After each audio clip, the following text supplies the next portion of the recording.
تبت یدا ابی لہب وتب، ابو لہب تمہارے دونوں ہاتھ ٹوٹ جائیں اور برباد ہو جاؤ۔ اب میں ایک سوال کرتا ہوں، وحی کس لیے اترتی ہے؟ وحی علماء سے پوچھیں، تبلیغ کرنے والوں سے پوچھیں، شریعت بتانے والوں سے پوچھیں، اور تبلیغ اور شریعت کے نام پر اللہ کے حبیب سے دور کرنے اور دور لے جانے والوں سے پوچھیں۔ شریعت کے نام پر جو رب کے حبیب سے دور لے جاتے ہیں لوگوں کو، ان سے پوچھیں وحی کیوں اترتی ہے۔ ہر شخص جواب دے گا ہدایت لوگوں کو دینے کے لیے، احکام بتانے کے لیے، رہنمائی کرنے کے لیے، فرائض بتانے کے لیے، اللہ کی طرف سے رشد و ہدایت کے لیے۔ وحی کے نزول کا ایک مقصد ہوتا ہے، هو الذی ارسل رسولہ بالہدی ودین الحق، ہدایت اور دین حق کے لیے اترتی ہے۔ احکام آتے ہیں، لوگوں کو طریقہ سکھایا جاتا ہے زندگی بسر کرنے کا۔ وحی کا مضمون، وحی کا منشا، نزول وحی کا مقصد تو یہ ہوتا ہے۔ اب ان سے کہیے کہ وحی کے نزول کا منشا، مقصود اور اس کا مضمون بھی سامنے رکھ لیں، اور ذرا اس وحی کا حال بھی دیکھ لیں۔ یہ وحی ہے، پوری وحی اتری، اور وحی کا عنوان کیا ہے؟ ابو لہب تمہارے ہاتھ ٹوٹ جائیں اور برباد اور تباہ و برباد ہو جاؤ۔ بھلا اس میں کون سا فرض اتر گیا ہے؟ کون سی ہدایت، رہنمائی، روشنی دی گئی؟ زندگی گزارنے کا کون سا لائحہ عمل دیا گیا؟ تبت یدا ابی لہب وتب، تمہارے ہاتھ ٹوٹ جائیں، تم برباد ہو جاؤ۔ اور پھر اس کی بیوی نے گستاخی کی تھی، شان دیکھی اللہ کی۔ پھر فرمایا کیا؟ اس کی بیوی کو کہا کہ وامرأتہ، وہ بھی دوزخ میں جائے، رسی باندھنے والے، لکڑیاں، وہ گٹھڑی اٹھا کے لاتی، وہ یہ لکڑیوں کی گٹھڑیاں باندھنے والے، یہ اللہ جملے بول رہا ہے، رسی سے لکڑیوں کی گٹھڑیاں باندھنے والے، وہ بھی جہنم میں جائے، وہ بھی برباد ہو، اور وامرأتہ، اور اس کی بیوی بھی تباہ و برباد ہو۔ کون سی؟ حمالۃ الحطب، وہ لکڑیاں کے گٹھڑے باندھ کے لانے والی، اس کا بھی بیڑا غرق ہو۔ یہ اللہ کا کلام بتا رہا ہوں آپ کو، اپنی تفسیر نہیں بتا رہا۔ اب آپ سوچئے کہ یہ وحی ہے اللہ کی، یعنی وہ کام کیا جو کبھی نہیں کیا تھا، مگر حبیب کے لیے کیا، محبوب کے لیے کیا۔ اب اس میں آپ کہیں گے تو پیغام کیا ہے؟ ہاں پیغام ہے، ہاں پیغام ہے۔ پیغام یہ ہے کہ اس نے میرے حبیب کی گستاخی کی ہے، بدبخت نے۔ فرمایا جب کسی اور کی کرتا تھا وہ معاملہ اور تھا، وہ معاملہ اور تھا، یہ میرے حبیب کی ذات پر اس کا ہاتھ اٹھا ہے، میرے حبیب کی ذات پر، ان کی شان پر اس کی زبان کھلی ہے۔ سبق یہ ہے کہ میں نے رب ہو کر ان کا کچھ نہیں چھوڑا، ککھ نہیں چھوڑیا، ککھ، رب ہوتے ککھ نہیں چھڑیا انہاں دا۔ جس نے میرے حبیب کی شان گستاخی کیتی ہے، ان دی بیوی تک ہی میں حساب چکا دیتا۔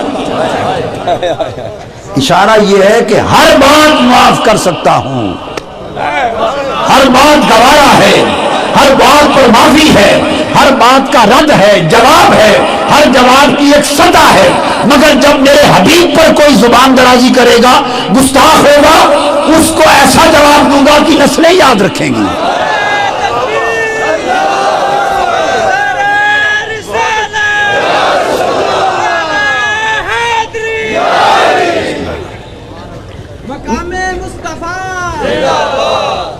تو اللہ رب العزت جلال میں آ گئے۔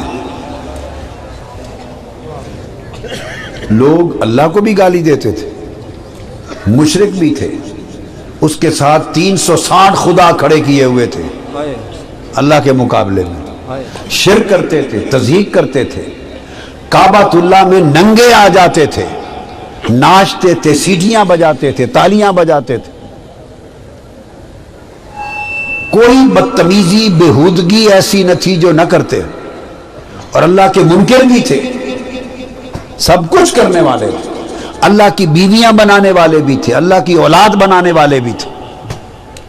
بنایا نا اللہ کی بیوی کسی، اور بعضوں نے اللہ کی اولاد بھی بنایا نا. چھوڑا کچھ نہیں، انہوں نے بھی سب کچھ کیا اس دنیا میں، مگر پورا قرآن، پوری بائبل، پوری تورات، انجیل، زبور سب کچھ اٹھا کے دیکھ لیں. رب کائنات نے جس نے اس کی بارگاہ میں زبان کھولی اس کو تعلیم سے رد کیا، سمجھایا، جواب دیا، مگر رب کائنات اپنی ذات کے دفاع میں کبھی جلال میں نہیں آیا. اس نے غصہ نہیں کیا، غصہ نہیں کیا، جلال میں نہیں آیا. جب حبیب کی بات آئی تو اس نے ساری تاریخ جو انبیاء کی وحی کی تاریخ تھی اس کو ایک طرف کر دیا. فرمایا تم سے میں نہیں پڑھتا ہوں، میرے محبوب کی طرف ہاتھ اٹھا کے بات کرنے والے تیرے ہاتھ ہی ٹوٹ جائیں.